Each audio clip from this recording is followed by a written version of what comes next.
வணக்கம். செல்வகுமாரின் அதிகாலை வானிலை ஆய்வறிக்கை. அதிகாரப்பூர்வ வானிலை அறிக்கைக்கு இந்திய வானிலை ஆராய்ச்சித்துறை அறிக்கையை பார்க்கவும். 2025 ஏப்ரல் 4 வெள்ளிக்கிழமை அதிகாலை பதிவு. வானிலை அமைப்பு: உயரழுத்தம் விலகி வங்கக்கடலின் வடக்கு மற்றும் வடகிழக்கு பகுதியை நோக்கி நகர்ந்து கொண்டிருக்கிறது. கிழக்கு காற்றலை தமிழ்நாட்டின் தென்கடலோரம், இலங்கை மற்றும் தென்கடலோரம் வழியாக டெல்டா மாவட்டங்கள் வழியாக உள்ளே நுழைகிறது. இதில் இந்த உயரழுத்த அமைப்பும் குறைந்த அழுத்த கிழக்கு காற்று, அதாவது குறைந்த அழுத்த காற்று, அதாவது நீராவி காற்றோட நுழைவு சுழற்சி அமைப்பும் நீள்வட்டத்தில் அமைந்திருக்கிறது.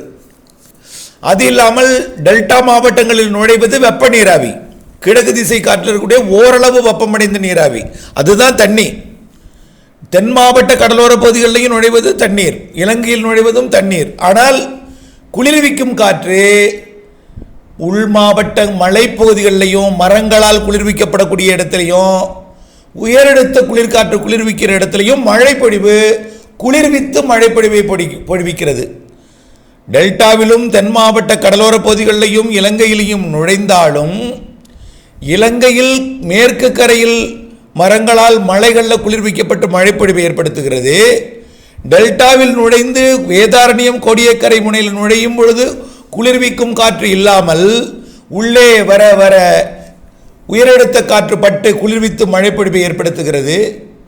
அதேபோல் தென் மாவட்ட மேற்கு தொடர்ச்சி மலைப்பகுதிகள், பிற மேற்கு தொடர்ச்சி மலைப்பகுதிகள், கிழக்கு தொடர்ச்சி மலைப்பகுதிகள் மற்றும் வட உள் மாவட்டங்கள், வடகடலோரம் எல்லாம் மரங்களாலும் உயரழுத்த குளிர்காற்று இணைவதாலும் இரண்டும் இணைந்து காற்று குவிதலை தமிழ்நாட்டின் உள் மாவட்டங்கள், கர்நாடக எல்லையோர மாவட்டங்கள், ஆந்திர பிரதேசம், கேரளா, கர்நாடகா, ஹைதராபாத் உள்ளிட்ட தெலுங்கானாவின் தலைநகர் பகுதிகள், அப்படியே மத்திய பிரதேசம் வரைக்கும் கொண்டு போய் மகாராஷ்டிரா வரைக்கும் குவிக்குது.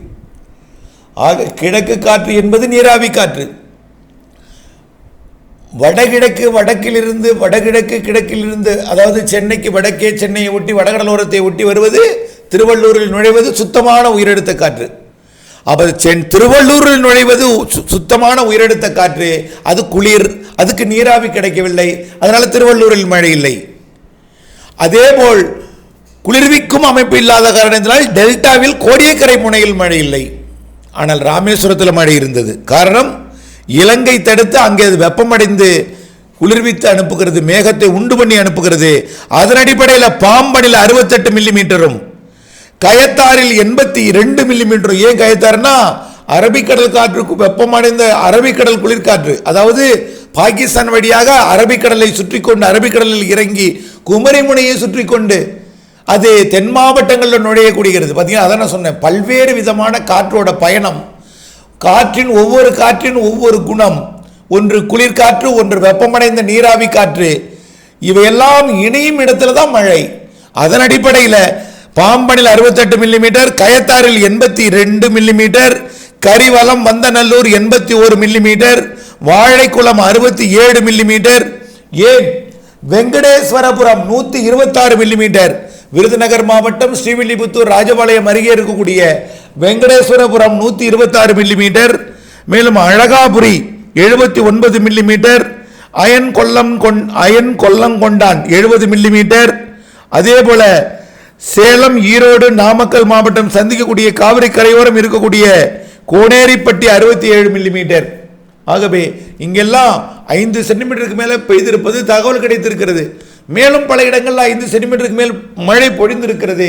இன்னும் அது துல்லியமான அறிக்கை கிடைக்கப்பெறவில்லை. பொழுது விடிந்ததும் கிடைக்கப்பெற்றதும் அறிக்கையாக உங்களுக்கு சமர்ப்பிக்கிறேன். ஆகவே அதிகபட்சமாக கிடைக்கப்பெற்ற வரைக்கும் வெங்கடேஸ்வரபுரம் 126 மில்லிமீட்டர், 13 சென்டிமீட்டர் மழை பொழிந்திருக்கிறது. இந்த கோடையில வெப்பம் தணிந்ததே பெரிய ஒரு வரப்பிரசாதம். அனல் காற்று வீசக்கூடிய இந்த ஏப்ரலிலே, அதுவும் சூரியனின் குத்துக்கதிர் வரக்கூடிய இந்த ஏப்ரல் 10ஆம் தேதி குமரிமுனை அடையும், 14, 15 தேதிகளிலே டெல்டாவை அடையும். இப்படி அடையக்கூடிய ஏப்ரல் 24 அது சென்னை உள்ளிட்ட பகுதி அடையும். இந்த நாளிலே, சூரியனின் குத்துக்கதிர் விழக்கூடிய நாட்களிலே, அனல் காற்று வீச வேண்டிய நேரத்திலே மழை பொழிவது பெரிய வரப்பிரசாதம். ஒதுக்கி ஒதுக்கி பொழியும் என்றோம். ஒதுக்கி ஒதுக்கி பொழிந்து கொண்டிருக்கிறது. ஒதுக்கி இருக்கக்கூடிய இடங்களாம் டெல்டா மாவட்டங்களின் கடலோர பகுதிகள், வேதாரண்யம் பகுதி, திருவள்ளூர் மாவட்டத்தின் ஒட்டுமொத்த பகுதி, இன்னும் ராமநாதபுரத்தில் பாம்பனில் 68 பெய்திருந்தாலும் உள்ளே சிவகங்கை ராமநாதபுரம் மாவட்டத்தில் இன்னும் ஒதுக்கி இருக்கிறது. இன்னும் பல மாவட்டங்களில் ஒதுக்கி இருக்கிறது. வரக்கூடிய நாட்கள் எல்லாமே மழை நாட்களாகத்தான் இருக்கிறது என்பதனால ஒதுக்கி இருக்கக்கூடிய இடங்களிலே கண்டிப்பாக இரு காற்று இணைவை ஏற்படுத்தி மழை பொழிவை பொழிய செய்யும் என்பதில் மாற்றம் இல்லை. தற்பொழுது 6ஆம் தேதி வரைக்கும், இன்றைக்கு தேதி 4, நாளை 5, 6 ஞாயிற்றுக்கிழமை வரைக்கும் இந்த வெப்பச்சலன இடிமழை, அதாவது கிழக்கு மற்றும் அதாவது குறைந்த அழுத்த கிழக்கு காற்றும், அதாவது வெப்ப நீராவியும் உயரழுத்த குளிர்காற்றும் இணைவதன் காரணமாக தென்னிந்தியா முழுவதுமே காற்று குவிதல் ஏற்படுத்தி மழைப்பொழிவு ஏற்படுத்துகிற நிலையில் கோடியக்கரை முனை மற்றும் பல்வேறு இடங்களில் மழைப்பொழிவு வேதாரண்யம் பகுதியெல்லாம் பொழியாமல் இருந்தாலும் அடுத்ததாக வரப்போகிறது 8ஆம் தேதியிலிருந்து குறைந்த அழுத்த பகுதி. அதாவது குறைந்த அழுத்தம் என்பது கடல் நீராவியை கொண்டு வந்து கரையேற்றும் பொழுது தரையில் இருக்கக்கூடிய குளிர்ச்சியின் காரணமாக நீராவி மழையாக மாறும். இந்த அமைப்பு வரக்கூடிய 8ஆம் தேதி 8, 9, 10, 11 தேதிகளில் ஏற்படுத்த போகிறது. பல்வேறு மாதிரிகள் ஆந்திர பிரதேசம், ஒடிசா நோக்கி போகும் என்று காட்டப்பட்டாலும் இந்த ஆண்டு நாம் நீண்டகால அறிக்கையில் அறிவித்தபடி தமிழ்நாட்டிற்கு குறைந்த அழுத்த பகுதி வரும். ஆனால் அது ஒரு பெரிய மழைப்பொழிவை கொடுக்காவிட்டாலும் குறைந்தபட்சம் மிதமானது முதல் சற்று கனமழை பொழிவை சற்று பரவலாக கொடுக்க வாய்ப்பு இருக்கிறது. நீள்வட்டத்தில் குறைந்த அழுத்த பகுதி சுழலும் என்பதனால ஆந்திர பிரதேசத்திலும் ஒடிசாவிலும் கூடுதல் காற்றை கரையேற்றும். அதே நேரத்தில் அதுக்கு அடுத்தபடியாக வடகடலோரம் திருவள்ளூர், சென்னையில் கரையேற்றும். அதற்கு அடுத்தபடியாக கடலூர், விழுப்புரம் உள்ளிட்ட வட மாவட்டங்களுக்கு சற்று தெற்குப்புறம் இருக்கக்கூடிய மாவட்டங்களுக்கும் அடுத்தது டெல்டா மாவட்டங்களுக்கும் கரையேற்றினாலும் மேற்கு தொடர்ச்சி மலை மாவட்டங்கள், வடகடலோர மாவட்டங்கள், வட உள் மாவட்டங்களுக்கும் கர்நாடகா, ஆந்திர, கேரள எல்லையோர மாவட்டங்களுக்கும் உள் மாவட்டங்களுக்கும் நல்ல மழை பொழிய இருக்கிறது.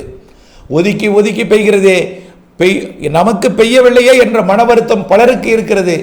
அறுவடை விவசாயிகளுக்கு நமக்கு வேண்டாம், அதிர்ஷ்டம் காத்திருக்கிறது என்று மகிழ்ச்சி அடைந்து கொண்டிருக்கிற நேரத்தில் மழை எதிர்நோக்கி இருப்பவர்களுக்கும் மழை வேண்டாம் என்று சொல்லிக் கொண்டிருப்பவர்களுக்கும் மழை இருக்கிறது என்பதை நினைவில் கொள்ள வேண்டும். ஒதுக்கி ஒதுக்கித்தான் பெய்யும். மழை தொடங்கும் என்று அறிவித்தனால் 2ஆம் தேதி, அது நேற்றைய முன்தினம். உறுதியாக பெய்யும் என்று அறிவிக்கப்பட்ட நாள் 3ஆம் தேதி. நேற்றைக்கே பல இடங்களில் கனமழை பொழிந்திருக்கிறது.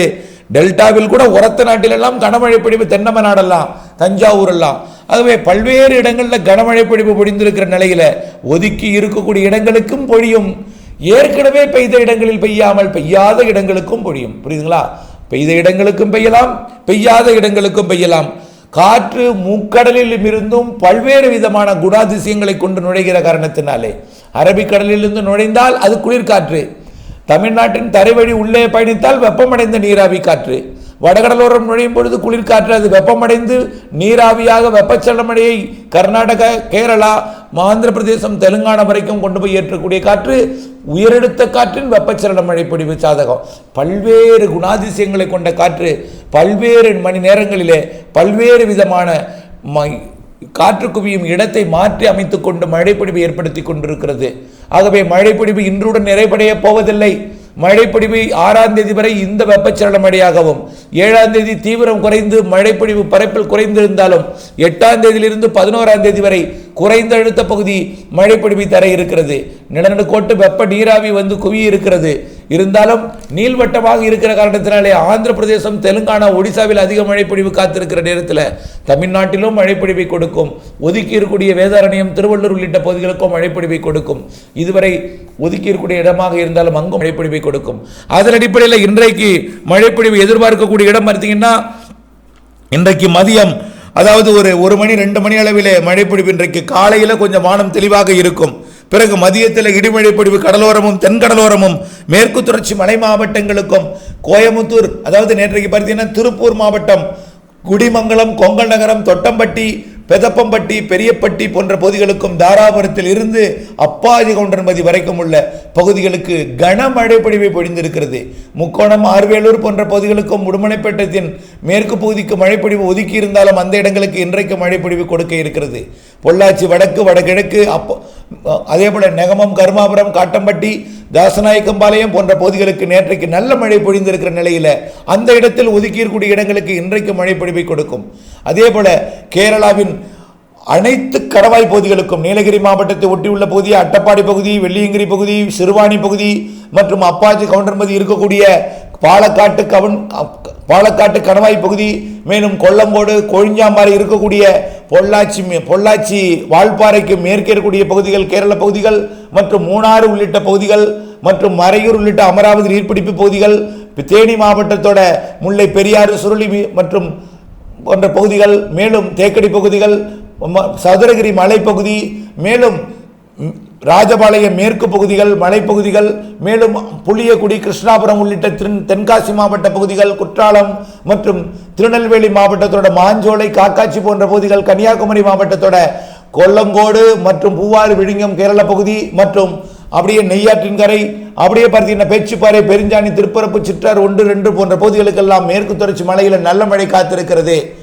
6ஆம் தேதி வரை வெப்பச்சலன இடிமழை பொழிவாகவும், 6ஆம் தேதிக்கு மேல் 7ஆம் தேதி ஒரு நாள் தீவிரம் குறைந்திருந்தாலும் 8ஆம் தேதியிலிருந்து குறைந்தழுத்த பகுதி மழையாகவும், 8, 9, 10, 11 குறைந்தழுத்த பகுதி மழையாக இருந்தாலும், அதுவும் ஆந்திர பிரதேசத்தில் அதிக மழை பொழிவு பொழிந்தாலும், தமிழ்நாட்டிலே காற்று குவிதல் குறைவாக இருந்தாலும், எங்கும் முற்றிலுமாக வானிலை அமைப்பில் மாறி மழை பொழிவை கொடுக்க இருக்கிறது.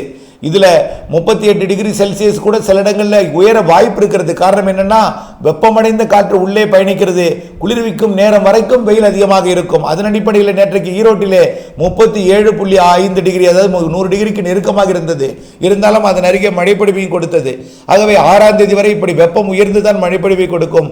8ஆம் தேதிக்கு மேல் இருப்பது வெப்பம் தணிந்து மழைப்பொழிவை கொடுக்கும். அந்த நாளில் கூட சில இடங்களில் உள்பகுதிகளில் வேலூர் மற்றும் திருப்பதி உள்ளிட்ட பகுதிகளில் கொஞ்சம் வெப்பம் கூடியிருந்தாலும் ஒவ்வொரு இடங்களில் வெப்பச்சலன இடிமழை பொழிவாகவும், ஒரு குறிப்பிட்ட இடங்களிலே குறைந்தழுத்த பகுதி இடிமழை பொழிவாகவும் கொடுக்கும். எது எப்படியோ மழை பொழிவு தொடர்ந்து இருக்கிறது. இதற்கு அடுத்த நிகழ்வு 12ஆம் தேதியிலிருந்து 18ஆம் தேதி வரை இருக்கிறது. ஆக மழை பொழிவானது இந்த கோடையில, அனல் வீசக்கூடிய இந்த அனல் கோடையில, சுட்டரிக்கும் வெயில் காலத்தில் இந்த மழை பொழிவதும் வெப்பம் குறைந்திருப்பதுமே பெரிய வரப்பிரசாதம் என்று நினைத்துக்கொண்டு, ஒதுக்கி இருக்கக்கூடிய இடங்களுக்கு இன்று நாள் வரக்கூடிய நாட்களில் மழை பொழியும் என்பதை நினைவில் கொண்டு, அவநம்பிக்கை கொண்டு இது பெய்யாது இப்படிப்பட்ட என்று ஒரு தன் மனதிலே வேதனையை சுமந்து கொண்டு இருக்காமல், இன்று ஒதுக்கினால் நாளை பெய்யும், நாளை ஒதுக்கினால் மறுநாள் பெய்யும், என்றோ ஒரு நாள் பெய்யும், காற்று குவிதல் அப்படித்தான் அமையும், நமக்கும் பெய்யும் என்ற நம்பிக்கை கொண்டு, அறுவடை போன்றவைகளுக்கு முன்னெச்சரிக்கை கொண்டு, திட்டமிட்ட வேளாண்மைக்கு வானிலை அப்டேட்ஸுடன் இணைந்திருந்து பணி செய்து லாபம் அடைந்திட அன்போடு கேட்டுக்கொள்கிறேன். நன்றி.